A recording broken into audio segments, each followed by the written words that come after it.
주는 보기장이 나 넘치고 여러분 축복하신대요. 나를 잊으소서 기도하오니 항상 지칠게 내 맘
주시리라 사명 감당을 하소서. 할렐루야.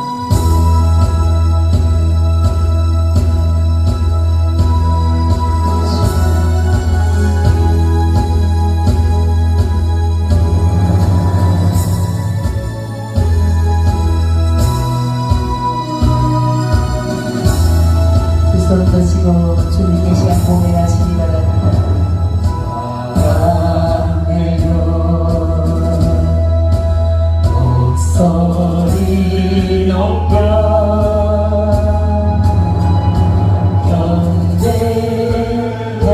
경배해요 내 영혼 기도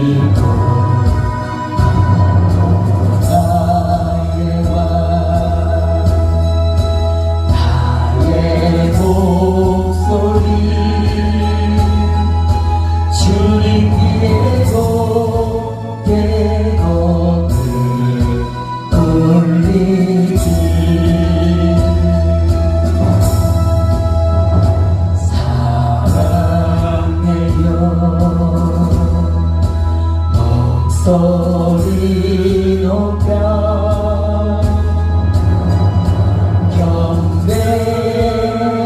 경배해요 내 영혼 기뻐 나의 왕 나의 목소리 주님께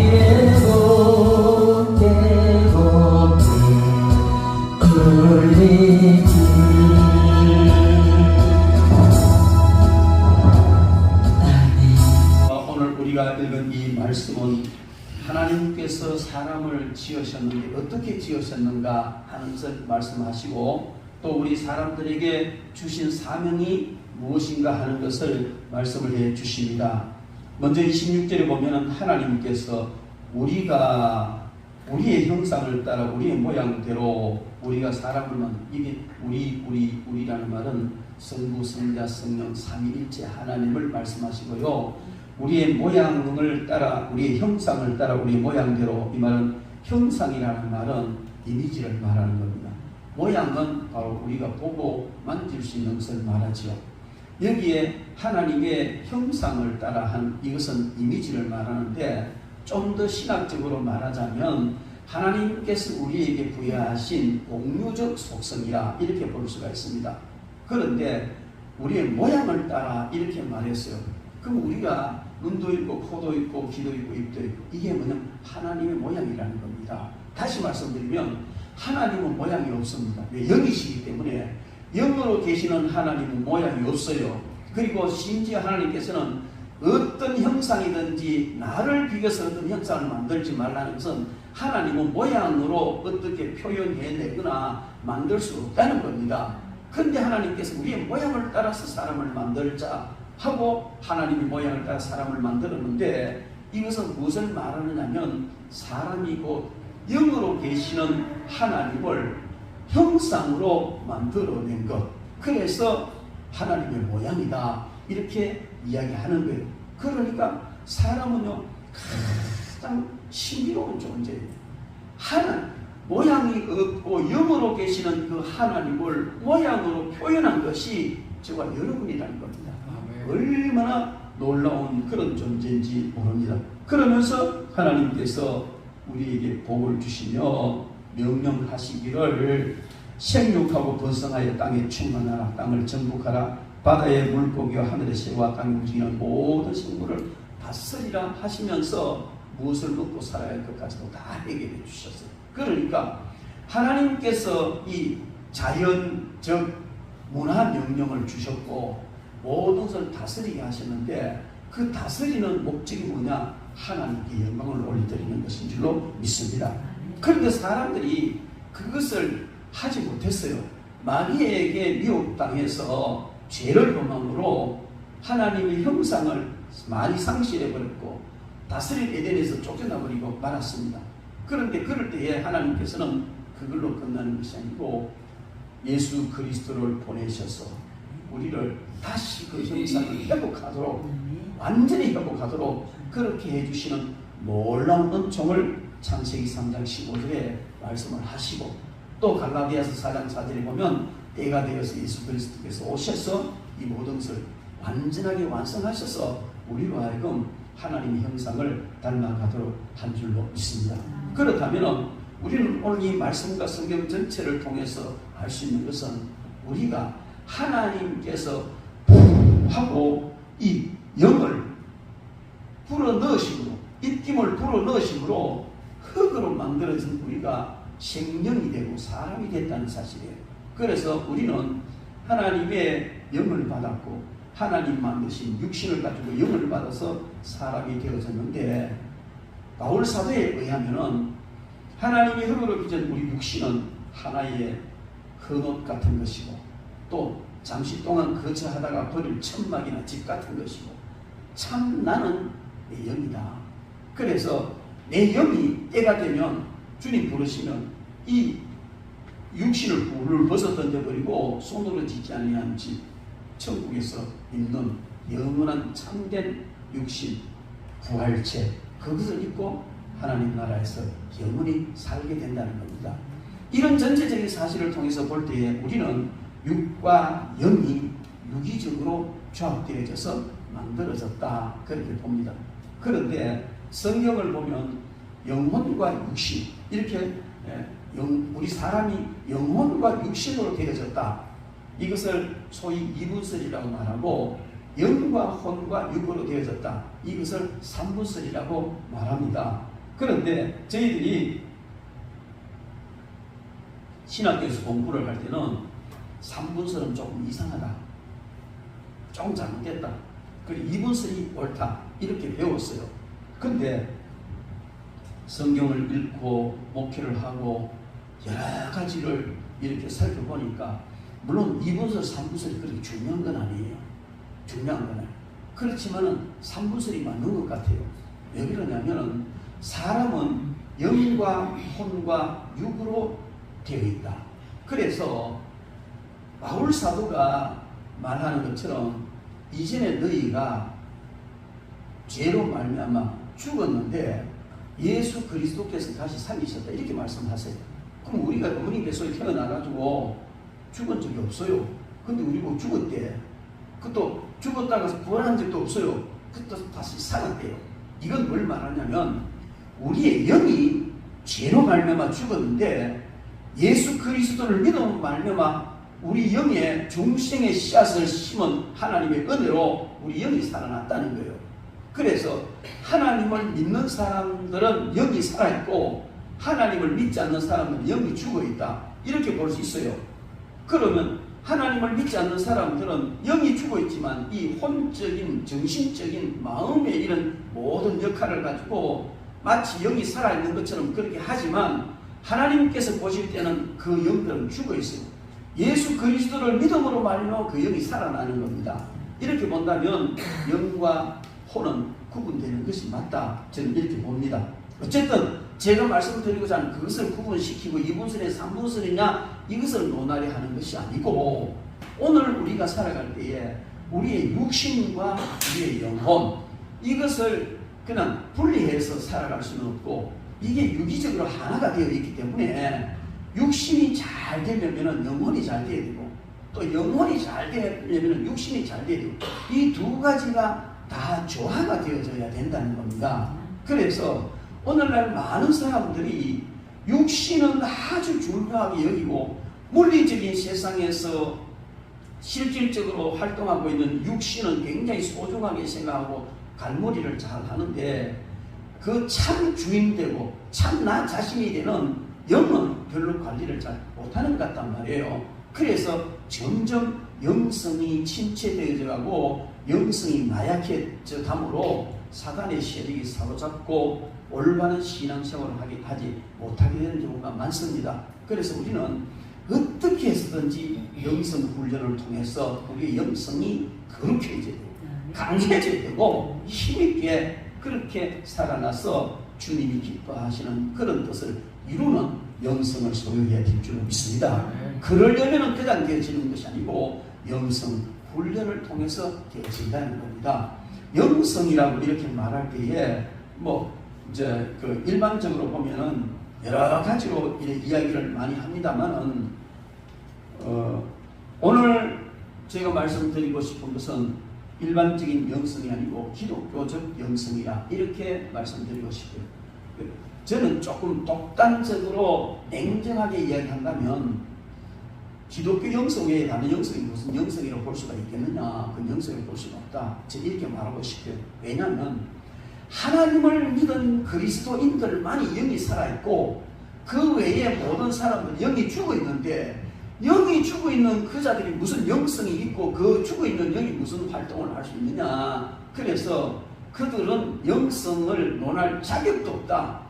영이 죽어있으니까 이렇게 이야기하면 하나님을 믿지 않는 사람들은 저를 보고 아주 이상한 놈이라고 말할지 모르지만은 성경이 그렇게 말하고 있습니다. 우리는 그리스도인들은 예수 그리스도로 말미암아서 우리 영이 살아났기 때문에 영성을 이야기할 수가 있어요. 영성 훈련할 수가 있어요. 영성 개발할 수가 있어요. 그렇지만은 이 영이 죽어 있는데 무슨 훈련이 되고 활동을 할 수가 없잖아요. 그런데도 그들도 마치 영이 살아있는 것 같은 그런 일들을 우리에게 많이 보여줍니다. 예를 들자면은 무당이 시퍼렇게 날선 짝두 위에서 덩실덩실 춤을 추잖아요. 그게 어떤 자력이 아니고 영의 힘이란 말이에요. 그 영성이 없다고 말할 수가 있습니까? 있어요.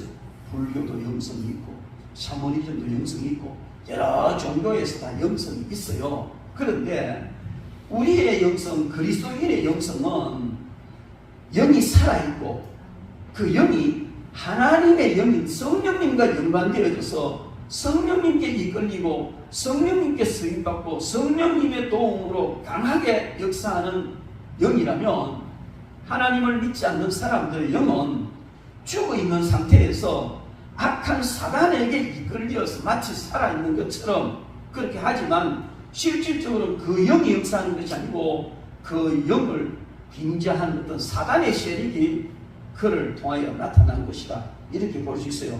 왜 제가 이 말씀을 드리냐면 하나님께서 사람을 만드실 때 흙으로 육신을 만드시고 그 생기를 불어넣어 주셨는데 그 생기를 불어넣어 주심으로 비로소 영이 들어감으로 사람이 되었는데 타락한 이후에는 참된 영이 살아있는 영이 없다는 것이죠.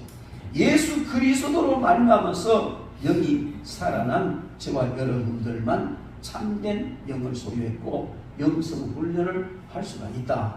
이 말씀을 드리는 겁니다. 그래서 우리는요 얼마나 감사한지 모릅니다. 영이 살아있고 이 영성 훈련을 잘 해야 또 아름다운 승리의 삶을 살아갈 수가 있습니다.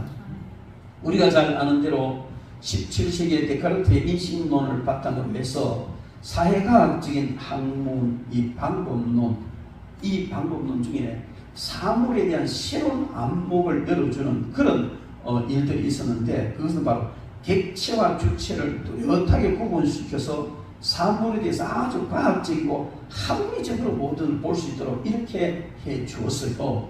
그런데 이런 학문을 하는 자로 하여금 그 주관적인 어떤 몰입에 빠지는 데서 건져내서 사물을 모든 것을 아주 객관적으로 정확하게 볼 수 있도록 그렇게 만들어주는데 굉장히 큰 공헌을 했다 그렇게 봅니다. 그런데 종교에 즉 신앙에서도 기독교 신앙에서도 그 영향을 받았다는 거예요. 그런 영향을 받아가지고 그냥 그 어떤 주관적으로 잘못된 그런 몰입을 하는 데서 벗어나서 객관적으로 모두 냉철하게 볼 수 있는 이런 어떤 그 사관이 열려지긴 했지만 그 좋은 것만 있는 것이 아니고 피해도 있었다는 겁니다.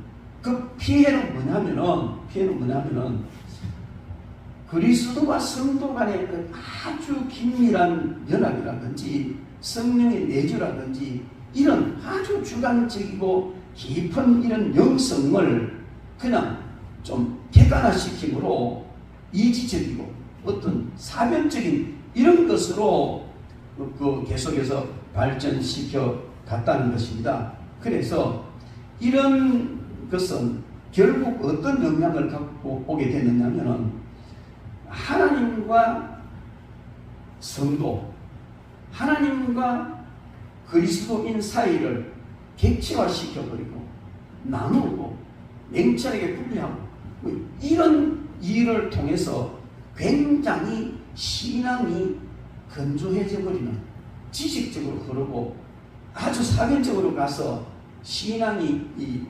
감성적인 것보다도 이지적인 쪽으로 가면서 과학적인 사고, 분석하고 변정하고 정령하고. 여러분, 신앙은 분석하고 변정하고 정령하는 게 아니지 않습니까? 신앙은 믿는 거예요.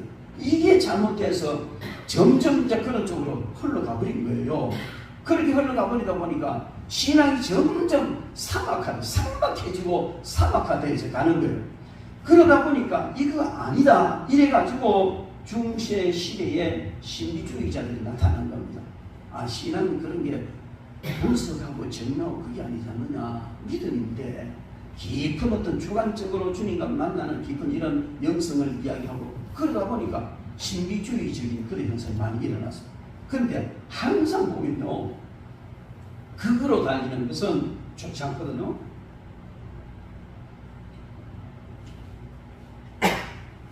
지나치게 그 이지적이 되는 것도 문제가 있지만 지나치게 신비주의적으로 가버리는 것도 문제가 있단 말이에요. 그래서 우리는 이 두 그 양극단 사이에서 이것을 잘 조율해서 굉장히 이지적이면서도 굉장히 영성이 깊은 이런 영성을 추구해 가야 된다 하는 것이 개혁자들이 말하는 개혁주의적 영성이에요. 그런데 전체적으로 보면 개혁주의적 영성을 말하는 사람들은 아무리 조금 이지적인 쪽으로 많이 가요. 근데 신비주의적인 사람들은 이렇게 뭔가 주관적으로 하나님과의 깊은 만남, 교제 이런 쪽으로 가지만은, 그러나 어쨌든 우리는 한쪽으로 그거로 흐르는 건 안 된다는, 말씀 무시하고 어떤 객관적인 사실 다 무시해버리고 자기 주관적인 체험이나 주관적인 이게 전부 다인 것처럼 가버리면 그야말로 신비주의 이상 쪽으로 흘러가버려요.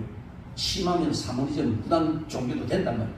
그런데 그 어떤 폐해, 그 어떤 잘못 이런 것을 막기 위해서 그거 아니야, 신비주의는 안 돼 하면서 말씀으로 계속 하다 보니까 말씀으로가 문자적으로가 되어버리는 거예요. 여러분, 성경은요 신비로 가득 차 있습니다. 성경에서 신비를 빼버리면은 잘 쓰여진 하나의 문학집 같은 정도에 불과해요. 왜 성경이 성경이냐 하면, 왜 성경이 하나님의 말씀이냐면 이 속에는 하나님의 능력과 신비가 가득히 들어있기 때문에 하나님의 말씀인 거예요. 그것이 우리의 삶을 통해서 우리 영성에 나타나기 때문에 하나님의 말씀이란 말이에요. 근데 이런 신비적인 요소를 다 빼버리고 말씀으로 가면서 이지적이고 객관적인 어떤 이런 사견적으로 흘러가 버리면 그 말씀 아니에요. 그 많은 사람들이 착각하는, 자기는 말씀대로 사는 줄 알아요. 근데 말씀대로 사는 것이 아니고 문자적으로 살아간다는 거예요.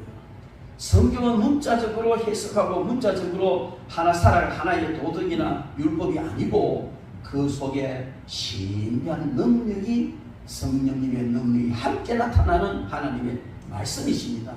성령께서 말씀을 기록하게 하셨고 말씀의 저자인 성령께서 우리의 삶에서 그대로 말씀이 살아 움직이도록 역사하시는데, 그것은 우리의 영성이 강해지고 영성이 깊고 영성이 거룩해져야 거룩하시고 능력이 성령께서 들어서시는 거예요. 이건 너무 중요한 문제예요. 아무리 말씀을 많이 알아도, 지식적으로 많이 알아도 그가 성령님의 그 역사와 또 성령님의 인도하심과 이런 거를 머리는 이해하는데 실제 생활 속에서는 거부해버리는 이런 경우가 얼마나 많은지 모릅니다. 그렇다면 성령님은 그 사람을 쓸 수가 없는 거예요. 상관없던 말씀을 많이 알면서도 성령님과 상관없는 이런 자리로 빠져들어간다는 겁니다. 그래서 우리는 이 개혁주의적인 영성을 이야기할 때에 정말 조화로운 그런 영성. 너무 그냥 체험적으로 주관적으로 빠져들어가지고 말씀과 빗나간 이런 것도 안 되고, 그걸 또 무시하면 너무 말씀하다가 문자적으로 가버려도 안 되고, 그래서 정말 개혁주의적인 영성이라는 것은 하나님의 말씀에 기반하지만은 신비롭게 짝이 없는 하나님의 말씀이 성령님을 통하여 우리의 영성, 깊어진 영성을 통해서 나타나는 이런 일이 있는 것이 개혁주의다. 여러분, 개혁주의라는 게 뭡니까? 끝없이 말씀으로 돌아가려고 몸부림치고, 끝없이 말씀으로 돌아가는 노력, 말씀으로 돌아가는 운동, 그걸 계속하는 사람들을 개혁주의라고 말합니다.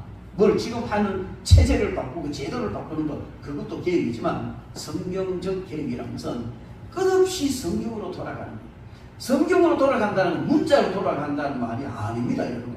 성경 속에는 온갖 신비로운 모든 것들이 우리의 영성을 통해서 그대로 녹아 나와야 되고, 그것이 우리 삶에서 녹아져 나와야 그게 진정한 참된 개혁주의인 줄로 믿습니다. 그래서 우리는 이런 개혁주의적인 영성 훈련을 해야 됩니다.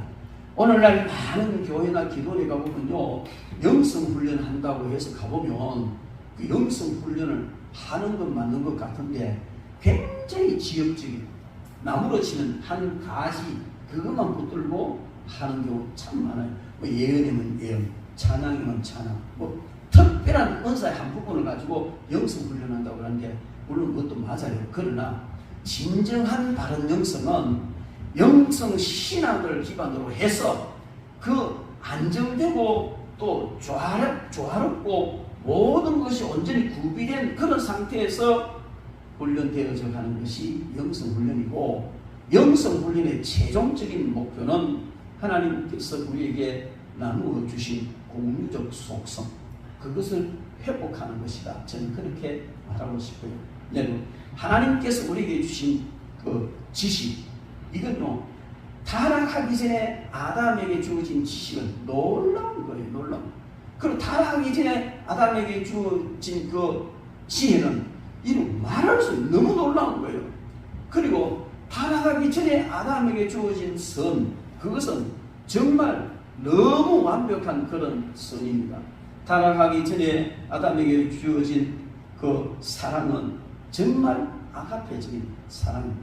그리고 그에게 주어졌던 거룩, 그에게 주어진 의, 그에게 주어진 진실, 그에게 주어졌던 주권, 이것은요, 심지어 아담에게 주어졌던 그 주권은요, 만물을 다스릴 수 있는 그런 주권이었어요. 그런데 죄를 범함으로 상실해버렸습니다. 많이 상실해버렸어요.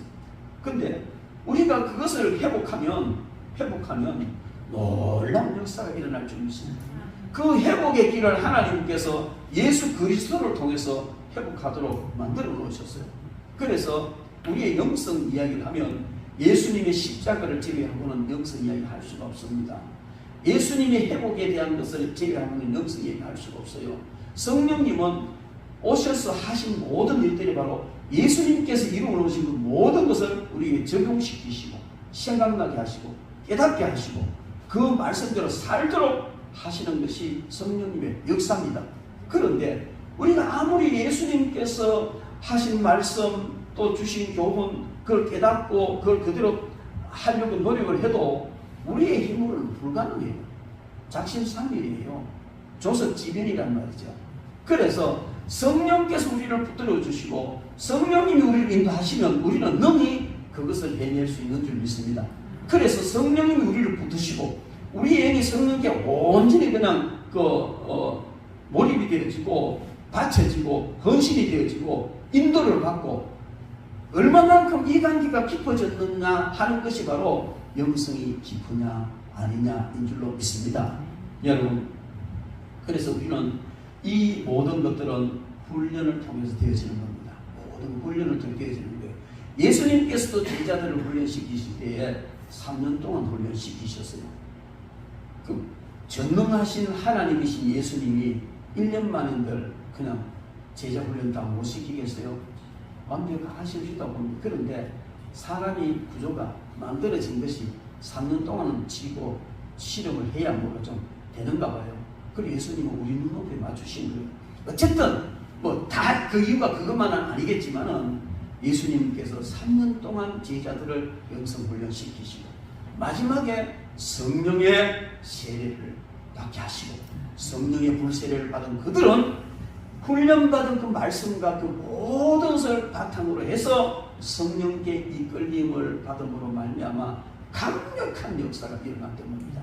그 강력한 역사로 말미암아 복음이 예수님이 이루어놓으신 그 복음이 세계 땅 끝까지 전파되어지고 역사적으로 흘러 바로 저와 여러분들에게 온 줄로 믿습니다. 그렇다면 훈련이란 굉장히 중요하고요.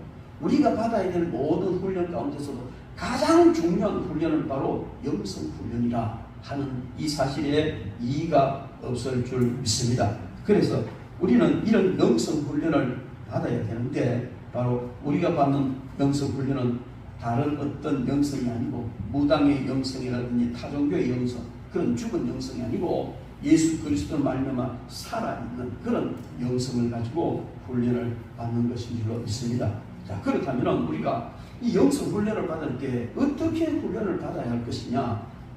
아마 여러분들도 모르긴 해도 아마 오늘 목요 집회에 나온 것은 영성 훈련을 받겠다고 왔을 줄 믿습니다. 그래 찬양도 하고 기도도 받고 또 통성 기도도 하고 말씀도 듣고 그러잖아요. 그런데 이런 것들을 통해서 다양하게 영성 훈련을 하지만은 그러나 가장 핵심적인 뼈대는 우리가 알고 훈련을 받아야 될 줄 믿습니다. 그렇다면 우리 계획주의적인 영성 훈련에 추구하는 방향, 그 목적이 뭐냐, 목표가 뭐냐 하는 것을 우리가 알아야 되는데 그 목표는요 하나님의 영광을 위하고 하나님을 영원토록 즐거워하는 겁니다. 사람을 지으신 목적이 바로 하나님을 영화롭게 하고 영원토록 그분을 즐거워하는 거예요. 우리가 영성 훈련을 많이 받으면 받을수록 점점 더 우리를 통해서 하나님이 영화롭게 되어져야 돼요. 그리고 영성 훈련을 많이 받으면 받을수록 우리가 하나님 때문에 즐거워야 돼요. 영성 훈련 받는다고 막 쫓아다니고 막 어떤 사람은 막 미국까지 가 안수도 받고 뭐 임파테이션 받는다고 미국까지 가 안수 받는다는데 그렇게 허브적거리고 쫓아다니기도 하나님의 영광은 안 드러나고 하나님 때문에 즐거운 게 아니고 그냥 경비 마련 안 하고 똥 다 사고 그건 아니잖아요. 그런 건 아니겠지만 여러분 우리는 우리가 영성 훈련의 가장 궁극적인 목적은 뭐냐면 하나님의 영광을 위한 것이고 그분 때문에 우리가 즐거워져야 되는 겁니다.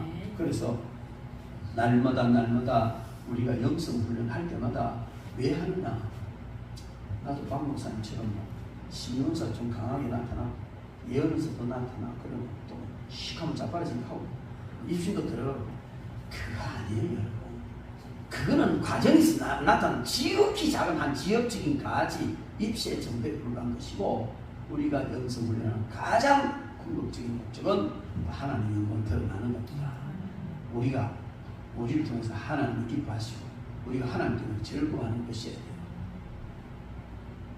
그리고 하나님의 주권적인 영성 수련을 우리가 해야 될 줄 믿습니다. 영성 수련을 하는데 인본적인 것이나 샤머니즘적인 것이나 심리적인 이런 수련 방법을 통해서 하면 안 된다는 겁니다. 전적으로 하나님의 주권에 의해서 훈련되어져야 되는 겁니다. 저희들은요, 뭐 집회도 많이 가기도 하고 또 나름대로 이렇게 하지만 한 번도 어떤 부흥산에 가서 영성 훈련을 받는다든지 뭐 어떤 영성 학교 가서 뭐 입학해가지고 세미나를 듣는 그렇게 해본 적이 없어요.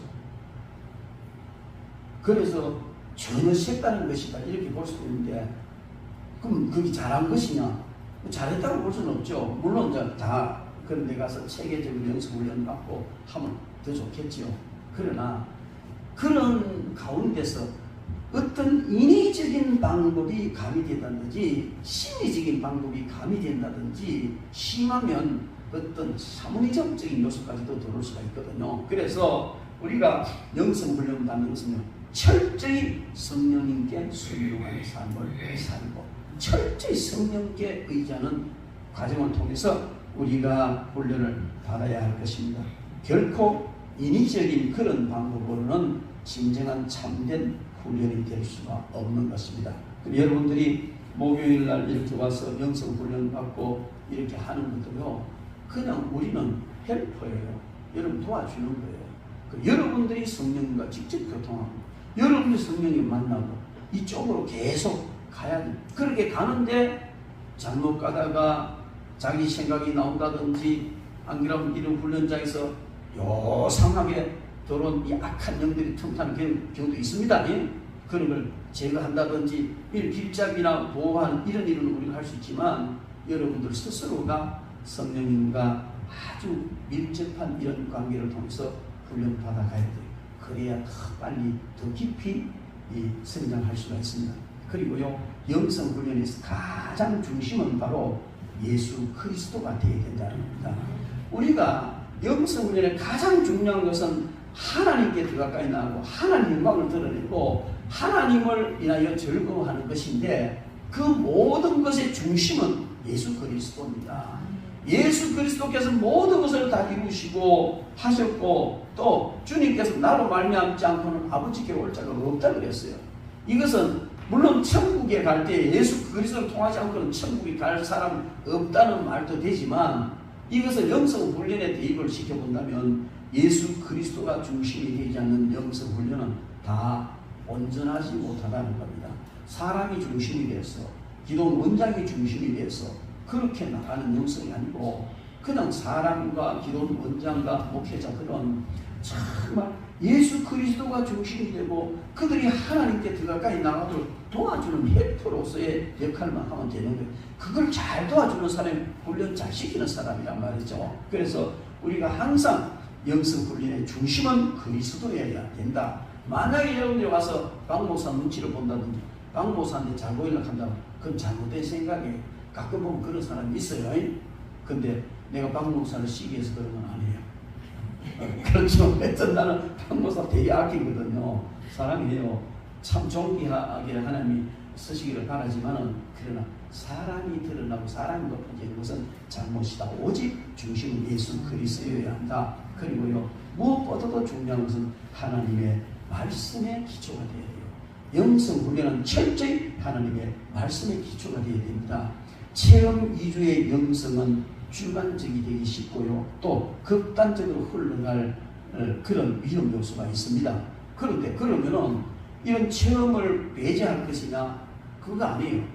만약에 우리가 영성 훈련하는데 체험을 배제하면 훈련 자체가 안 됩니다. 왜냐하면 영성 훈련은 그야말로 지식 훈련도 아니잖아요. 혼적 훈련도 아니잖아요. 육신 훈련도 아니에요. 영성 훈련이라면, 영성 훈련은 체험을 배제하고는 영성 훈련이 될 수가 없습니다. 그렇지만은 그 모든 체험이 말씀 중심으로 흘러가야 된다는 거예요. 우리가 자칫 잘못 생각하면, 목사님 말씀 중심으로 하면 말씀이 딱 정해져 있어가지고 딱딱하고 이런 신비롭고 이런 것들은 아닙니다.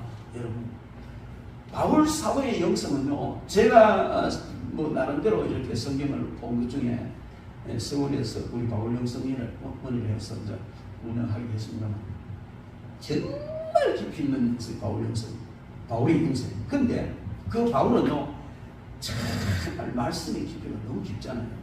이렇게 말씀의 깊이가 있는 그 바울이 천막 만든다고 이렇게 앞에 걸쳤던 앞치마 휙 집어 던졌는데, 환자에게 닿으니까 환자가 치료가 되고 귀신이 나간다는 거예요. 여러분, 이게 그럼 말씀이 아니에요. 그래서 어떤 부흥사가 자기가 손수가 이래가다가 씩한 던지 서로 그거 받으려고 달라고 그런 모습 봤어요. 어떻게 보면 이상하게 보이지만은, 그러나 그런 것을 통해서도 역사가 일어난다면은 그걸 굳이 반대할 이유가 뭐 있겠어요? 바울도 그래 했는데. 여러분, 그래서 너무 비판적으로 이 체험에 대한 비판을 하면 안 되는, 체험하지 못한 사람은요 굉장히 신앙이 약합니다. 말씀은 많이 아는데도요 위기에 들어가면은 견뎌내지 못해요. 그러나 체험을 해본 사람은요 절대로 안 흔들립니다. 왜? 경험했으니까. 그래서 그렇게 체험이 너무너무 중요하지만은 말씀을 비껴간 체험은 안 된다는 겁니다. 우리가 체험을 하고 정말 이런 신비적인 그런 모든 것을 그냥 체험해야 되지만 그 모든 것은 바로 하나님 말씀 위에서 말씀을 바탕으로 해서 해야 됩니다. 그래서 여러분 우리가 그 성경 영성 훈련을 받다 보면요 막 이상한 일들이 다 생겨요. 이상한 일들이 다 생겨요. 그건 다 설명할 수 없지만 과연 이게 말씀 성경적일까 싶은 이런 것도 많이 생겨요. 그럴 때에 너무 속단하지 말라는 거예요. 속단하지 말고 그걸로 기도하세요. 하나님 이런 일인데 이거는 도대체 뭡니까? 성경 어디와 연결이 되는 겁니까? 그걸 기도하면 하나님 알게 해주셔요.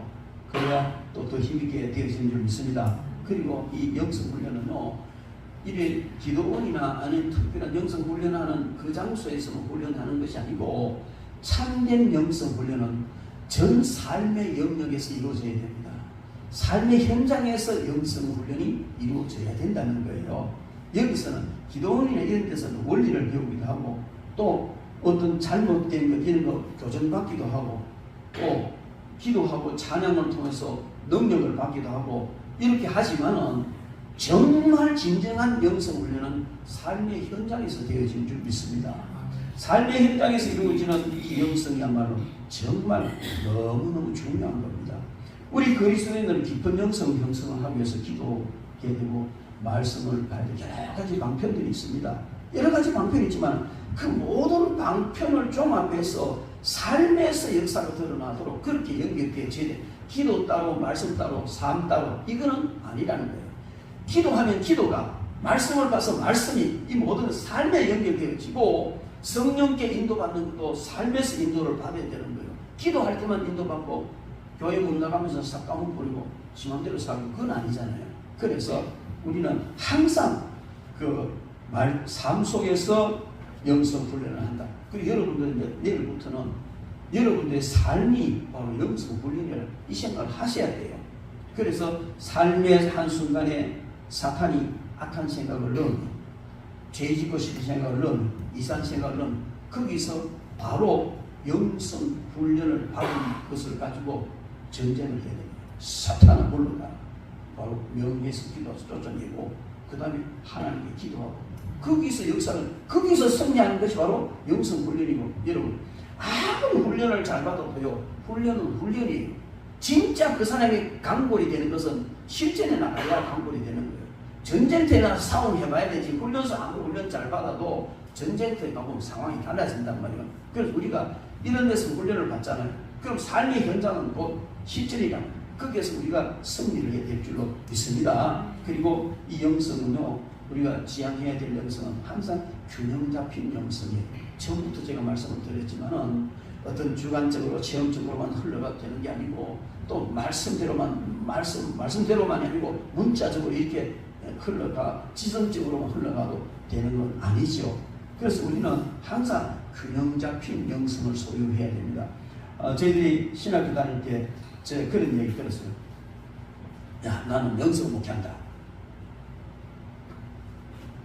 그러면서 레포트도 남은 대충 빌리가 복사해가지고 껍을 바꿔가지고 몇 제출하고 그것도 점수 나오더라고요.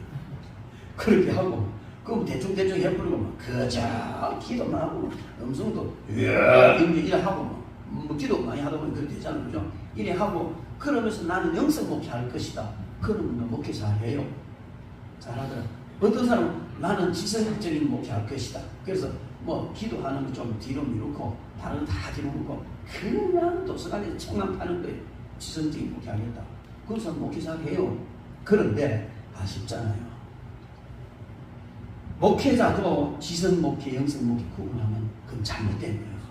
성도들도 나는 지성적인 신앙생활을 한다. 영성적인 신앙, 그건 잘못된 거예요. 지성과 영성은 항상 겸비되어야 되는 겁니다. 이게 신앙의 균형을 이루어야 된다는 겁니다. 뿐만 아니고 어떤 그 신앙생활 속에서 동적인 것과 정적인 것 이것도 균형을 이루어야 돼요. 어떤 사람은 너무 활동적이고 막 정신없이 활동하고 막 봉사하고 설치고 하는데 정말 주님 앞에 고요히 앉아서 주님의 음성을 듣고 주님 앞에 자신을 살펴본 이런 시간이 없거든요. 그러니까 뭐 열심히 한다고 하는 게 나중에 막 성도들의 상처를 주고 막 천방지축 이래 하는 경우도 있어요. 물론 열심히 하는 게 나쁜 건 아니지만은 그 열정과 정적인 것이 같이 구비되어야 된다는 겁니다. 시편 37편 7절에 여호와 앞에 잠잠하고 참아 기다리라. 그리고 시편 130편 2절에 고요함을 유지하는 이런 영성이 필요하다는 거예요. 그래서 우리는요 역동적으로 많이 활동해야 되지만 때로 주님 앞에 고요히 앉아서 주님 음성을 기다리는 것 정말 중요해요. 저도 상당히 활동적이거든요. 부지런한 거 치면 배영이 따라갈 사람부터 갈 정도 굉장히 부지런해져. 진짜 많이 설치고요. 어디 가서 뭐 이래 잘못된 게 있으면 바로 놔야 되고 음식점에 가서 내가 고기 구워야 되고 내가 서빙해야 되고 뭐 하여튼 그래요. 하여튼 저절로 손이 그래 가요. 그런데요 내가 정말 좋은 시간은 그런 시간도 좋지만 정말 좋은 시간은 여기 엎드리는 시간. 뭐 1시간도 좋고 2시간도 좋고 그럼 우리 박목선 가끔 가 자다가 왔지. 나 기도하고 오케이 그러면 밥 먹어야 되는데 안 올라오는 거예요. 그러니까 어떤 때 전화 오거든요. 자다가 왔지. 자기도 해요. 기도하다 보면 잠이 와요. 그럼 저 그냥 이 방송 꺼내가 내가 둘러 자요.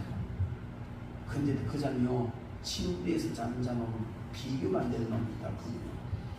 자도 제가 동산기도원에 청도 동산기도원에 날 자주 다녔는데 하태호 장로는 참 귀한 분이에요. 그분이 하는 소리가 가끔 생각이 나요. 자더라도 교회 와서 자라. 근데 철학기도에 대한 얘기를 하면서 꾹꾹꾹꾹 졸고 그럴 바에 말라고 하고는 막 집에 침대에 편안하게 자고 막 깔끔하게 기도하지. 이제 보통 이래 얘기를 한단 말이에요. 근데 그분은 안 그래요. 자더라도 이러고 자라.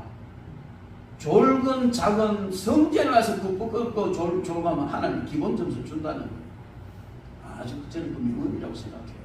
여러분 기도를 그냥 계속 하지는 못하잖아요. 기도하다가 졸다가 앉아있다가 명상도 하다가 여러 가지 하잖아요. 이런 고요한 시간에 주님 앞에 앉아있는 이 시간이 얼마나 중요한 시간입니다. 이 훈련도 여러분들 하시기 바랍니다. 그리고 영성과 심성을 함께 조화를 시켜가야 하는 겁니다. 우리가 하나님을 믿지 않는 사람들은 심성만 있지 영성은 없어요. 왜? 영이 죽어서 영성이 있을 수 없잖아요. 근데 우리는 심성이 있고 영성이 있어요. 왜? 마음은 우리의 심성이에요.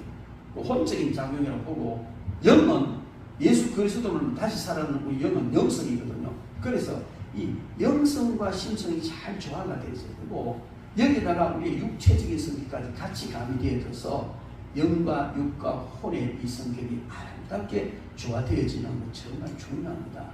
여러분 영성 훈련한다 하면서 영적인 것만 막 계속 추구를 하고 막 그러면서도 많은 관리는 안 해가지고 보면 막 누가 미운 짓 하면 지금 미치고 저거 꼴도 보기 싫다 해서 그게 무슨 영성입니까? 영성 훈련을 많이 했으면 마음 관리도 잘 해야 돼요. 그런 미운 사람이 보여도 아 저럴 수도 있네. 이게 같이 훈련해야 깊이 영성이 들어가지. 영성 훈련은 기도도 하고 철학도 엄청나게 하는데 막 소가지가 밴드이 소가지 같아가지고 조금만 건드려도 푸시비 해라면 푸시비 뭔지 아닙니까 여러분? 팍팍 쏘고 그래서 하면은 그게 무슨 영성입니다. 심성과 영성이 잘 되어 있다 할지라도 그 육적인 훈련이 안 돼가지고 늘어 터져 있다든지 게으르다든지 안 그러면 뭐 어떤 이런 여러 가지 이런 게 있으면은 진정한 영성은 안 된다는 거예요. 그래서 여러분 우리가 영성 훈련을 할 때는 바로 우리의 심성과 육성과 영성 이게 조화롭게 같이 가야 된다. 이것이 균형을 이루는 영성을 지향하는 것이다. 그리고요 참여와 고독도 함께 우리가 훈련을 받아야 됩니다. 열심히 참여하고 훈련하는 것도 좋지만 때로 조용히 앉아서 그렇게 고독을 느끼는 이것도 절대적으로 필요할 줄 믿습니다. 예수님은요 홀로 있는 시간 많이 가졌어요. 예수님은 홀로 있는 시간을 확보하기 위해서 사람들을 많이 물리치고 내보냈어. 심지어 제자들과 너 빨리 배 타고 건너가라 하고 다 보내고 홀로 하나님 앞에 앉는 그런 시간을 주님이 많이 가지셨습니다. 뿐만 아니고 우리는 이렇게 물러나 홀로 앉아있는 이 시간이 정말 중요해요. 가끔 이제 우리 박 목사님을 오해하는 사람들이 있어요. 전화하면은 좀 이따 해드릴게요 하고 전화했는데 안 해줘. 그럼 삐끼. 그러니까 막 털어져 버려. 근데 이제 그런 부분을 좀 저는 이해를 해주기를 바라죠. 왜냐하면 이렇게 사역하는 게 쉬운 건 아니거든요. 영적 전쟁이에요. 왜 손가락 어디 뭐가 심하냐? 아니에요. 어떤 사람은 평안하게 넘어가는 사람이고요. 어떤 사람은요, 많이 잡힌 사람은요, 치열하게 넘어갑니다. 그런 경우는요, 혼자서 이 나중에 정비하는데 굉장히 힘드는 경우도 있어요. 물론 하나님께서 우리 박 목사님에게 짐지지 않도록 해주셨다니 너무 감사해요. 다른 사람들 보면 좀 이래 생놈 붙어가지고 쪼가리고 나면 짐을 져가지고 굉장히 힘드는데 그런 게 없어요. 그런데도 그런 혼자 또 정리하는 단계는 있어야 되잖아요. 그럴 때는 누구 전화도 못 받아요. 전화 자체가 방해가 되거든요. 그걸 전해줄 수도 없는 그런 경우가 있고, 그럴 때 전화 오면 부득이하게 좀 이따 전해주기 할 수밖에 없어요. 그 덜렁 전화만 얘기하고 다 망가지고 다 떨어지거든요. 그래서 이제 그런 걸 좀 이해를 해주시는지, 영성 훈련을 하는 사람들은 자기 홀로 정리하는 시간을 가져야 되는구나. 그래서 전화하다가 좀 이따 할게요 하면 뭔가 혼자 있어야 되는구나. 이렇게 이해를 하고, 또 전화 기다리다가 안 해주면 좀 이따 해준다 하면 해주지도 않고 이렇게 오해하지 말고 또 한참 시간이 좀 전화를 하세요. 그래서 이제 풀려나가면 될 좀 있습니다. 그 다음에 또 이 균형 잡힌 영성은요, 초자연적인 측면과 자연적인 측면이 함께 해결되어져야 돼요. 영성 훈련은요, 굉장히 초자연적인 역사가 많이 나타나요. 그러잖아요. 뭐 그냥 어깨 아픈 사람 만지면 치료되고, 디스도 치료되고, 뭐 여러 가지 치료되고, 뭐 귀신이 나와버리고, 그러니까 뭐 깨끗하게 나서버리고, 이런 초자연적인 역사가 굉장히 많이 나타나요. 그 사람이 하는 게 아니고 성령께서 하시잖아요. 성령께서 하시는데 그것만 영성 훈련이라서 그것만 막 추구해서는 안 된다는 거예요. 당연히 그런 것들이 우리를 통해서 나타나지만은, 그러나 이 육적인 자연적인 이 현상도 우리가 잘 관리를 해야 됩니다. 우리는 육체와 영혼을 가지고 있기 때문에 이 두 가지 측면이 잘 이루어져야 돼요. 신령한 양식도 공급받아야 되지만은 물질적인 양식도 우리는 공급을 받아야 합니다. 금욕을 하면서 정말 더 신령한 쪽을 철저히 우리가 추구하고 나가지만 그 육체를 너무 무시해버리면요, 문제가 생겨져요. 우리 육신은 육신이기 때문에 음식 안 주면 시들어지게 돼 있어요. 시들어지게 있기 때문에 이 두 가지를 잘 관리를 해야 될 줄 믿습니다. 그리고 오늘 이 성경 말씀에 있는 것처럼 문화적인 명령과 지상 명령까지 아름답게 우리가 관리를 잘 해 나가야 될 줄 믿습니다. 그리고 우리는 철저히 어떤 경우라도 우리의 영성 훈련을 받는 가장 중요한 교재는 성경이다. 하나님의 말씀. 정말 하나님의 말씀, 모든 것이 말씀에서 시작되어지고 말씀으로 연결되어지고 말씀으로 결론되어져야 되는데, 그래서 정말 우리는요, 이 말씀을 귀하게 여겨야 돼요. 이 교부들과 종교개혁자들은요, 정말 말씀을 소중히 여겼어요. 그런데 너무 중세 시대에 가톨릭의 말씀에 빗나가는 이런 일들이 많았기 때문에 그걸 이제 말씀으로 돌아오게 하는 가운데에 이 영적인 이런 측면을 많이 칼질해버리는 많이 있어요. 그 정말 아쉬운 부분이에요. 그렇지만은 그래도 종교개혁제 다는 아니잖아요. 개혁을 일으켰지만 개혁을 일으키기 위한 극단적인 선택을 하다 보니까 거기에 잃어버린 영성 훈련에 이런 게 참 많아요. 이제 우리는 개혁자가 그랬으니까가 아니고 개혁자들이 개혁을 하기 위해서 놓쳤던 우리는 찾아내서 개발해야 되는 거예요. 그래서 그것을 말씀을 따라가기에 그들이 추구했던 지성적인 것을 위해서 철저히 말씀을 읽고, 또 그 다음에 이 종교적인 경건 서적, 이 경건 서적을 읽고, 이걸 같이 병행을 해야 될 줄 믿습니다. 여러분, 그 개혁자들은요, 그 설교, 우리가 설교라든지 뭐 주석이라든지 이런 것도 많이 읽고, 보통 보면 이제 설교집이나 간증집이나 이런 건 많이 읽잖아요. 근데 평신도들은 주석이라든지 이런 좀 비중 있는 이런 책을 잘 안 읽어요. 근데 그것도 읽어야 돼요. 우리가 소화시켜내기 어려운 이런 주석이나 비중 있는 이런 기독교 고전이나 이런 걸 우리가 많이 읽어야 돼요. 아들 핀터는요, 유년 시절에 토요일 자정이 되면 아버지가 갖고 놀던 장난감 다 치우라 하고 철로 역정과 순교자들의 열정 이런 것들을 그 서적을 이렇게 했다는 그 아들 핀터 유명한 분이잖아요. 개혁주의 신학자인데요. 그리고 존 웨슬리는 1738년 5월 24일 루터의 로마서 강의 서문 낭독을 듣는 중에 일생의 변화를 경험했던 그런 사실을 고백을 했습니다. 그 많은 이런 개혁자들이나 영성이 굉장히 깊은 이런 분들은 성경만 읽는 것이 아니고 고전, 기독교 고전 이런 걸 많이 읽고, 여러분 철로 역정 이거 보셨어요? 알긴 아는데 한 번도 안 봤어요? 제발 좀 읽어보세요. 한 번 읽어보세요. 그 한 번 읽어야 될 일이 아니고요. 읽어보면 읽어볼수록 그 속에 영성 훈련의 깊은 진리가 많이 들었어요. 성경당으로 많이 읽혀진 기독교 고전이라고 그러잖아요. 그것을요, 그 옛날에 이 개혁자들의 유명한 이런 분들은 그걸 이제 교재로 삼아서 하기도 했다. 뭐 그런 얘기들을 저는 많이 들었습니다.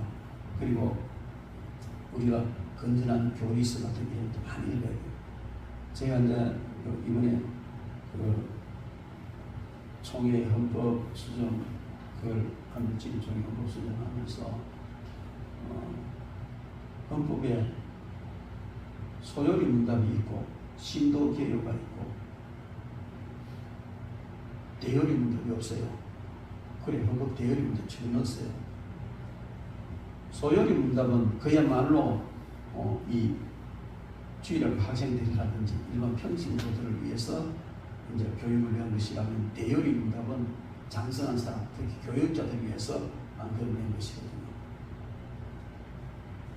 그럼 장로님 안수할 때나 목사 그 안수할 때 웨스트민스터 신앙고백서 및 대소요리 문답이 우리 신앙의 어떤 그 표준적인 문서인 줄로 인정하느냐 그렇게 물으면 예 그렇게 대답하잖아요. 근데 웨스트민스터 신앙고백서가 어떻게 붙었는지 소요리 문답 없자고 하면 나오는 대요리 문답 어떻게 생긴지 아무것도 모르고 그냥 예 하는 거예요. 그거 아니란 말이에요. 여러분 한 번 읽어봐야 돼요. 신도 개요라고 되어 있어요. 신앙고백서. 근데 우리는 적어도 그 헌법책에 보면 그 판에 신도 개요를 거기에 이제 웨스트민스터 신앙고백서는 너무 귀한 거예요. 그리고 소요리 문답, 대요리 문답. 그 예우라는 게 아니고 한 번 정도는 읽어는 봐야 돼. 읽어는 봐야 돼. 근데 그것도 한번 아니고. 그리고 심지어 목사가 된 사람이 그것도 한번 안 읽어본 사람이 있어. 너무 답답하잖아요. 여러분, 우리는 왜 제가 이런 얘기를 하느냐 하면 영성 훈련을 하면서 영성 훈련만 하면 되지 교리적인 그 딱딱한 교리 그걸 왜 따져? 그게 아닙니다, 여러분. 교리가 받침이 돼주고 그 다음에 영성 훈련을 해야 그게 진짜 영성 훈련이에요. 제가 어떤 신학교 가서 그 조직 신학을 한번 강의한 적이 있어요. 그 일주일 만에 조직 신학 7권 다 해달래. 하도 의의가 없어서 그래 해보자. 그러니까 거양 일주일 집회하면서 조직 신학 7권을 다 했는데요. 다 했는 게 아니고 그냥 개용은 했죠. 그런데 나중에 그 집회 끝나고 하는 얘기가 목사님 조직 신학은 조지는 신학인 줄 아는데 다 그래. 조직 신학이 이렇게 뜨겁고 은혜로운 줄 몰랐습니다. 근데 여러분 존신은 성경에서 우리가 믿음으로 살아야 가장 뼈대 가장 중요한 다 뽑아서 체계적으로 만들어 놓은 게 조직신앙인데요. 그거 제대로 영적인 영성을 가미시켜서 우리가 이 공부를 해보면요, 그렇게 뜨거울 수가 없어요. 그렇게 놀라울 수가 없어요. 그 회사는 조직신앙은 너무 딱딱해서 신앙 조지는 거고, 영성하려면 조직신앙하면 안 되고, 그 안에 같이 해야 돼요. 그래서 아름답게 조화가 이루어져야 될 줄로 믿습니다. 여러분, 오늘 뭐 이렇게 우리가 계획주의적인 영성 이야기가 나오고, 이거는요, 뭐 여러 시간 하루 채야 되는 문제지만은 그냥 간단하게 살펴봤습니다. 오늘 우리가 읽게 된 성경 말씀 속에서 하나님께서 처음에 사람을 지으시고 생기를 불어넣어 주신 그게 영이에요. 거기서 함께 그 영인데 거기다가 하나님은요, 하나님 형상을 함께 담아주셨어요. 그게 우리 영성이란 말이에요. 그래서 영성이 깊어질수록 하나님께서 나누어준 그 공유적 속성을 많이 예수부터 많이 회복해 가는 것이고, 그게 영성 훈련의 궁극적인 구체적인 목표고 또 목적이라는 강이 아니란 말이에요. 그래서 우리는 계획주의적인 영성 훈련 개념을 좀 달리 가지고, 너무 말씀으로 문자로 치우셔도 안 되고 너무 주관적인 체험으로 가고, 이게 두 가지가 다 깊이 있는 이런 쪽으로 흘러가야 될 줄 있습니다. 그러기 위해서는 여러분들이 말씀을 많이 읽어야 돼요. 기도 고전도 많이 읽어야 돼요. 영성 집회하는데 많이 가야 돼요. 회개 철저하고 철저히 성령님께 이끌림을 받는 이런 삶을 살 때 여러분들은 정말 거룩하고 강하고 깊은 영성을 가지고 주님과 동행함으로 그 다음에 모든 일들은요, 성령께서 형통, 우리가 영성 훈련에서 뭘 받고 싶고 내가 추구하고 싶고 이루고 싶고 그런 건 저절로 다 되어지는 줄 믿습니다. 이런 역사가 일어나기를 주님의 이름으로 축원합니다. 기도하겠습니다.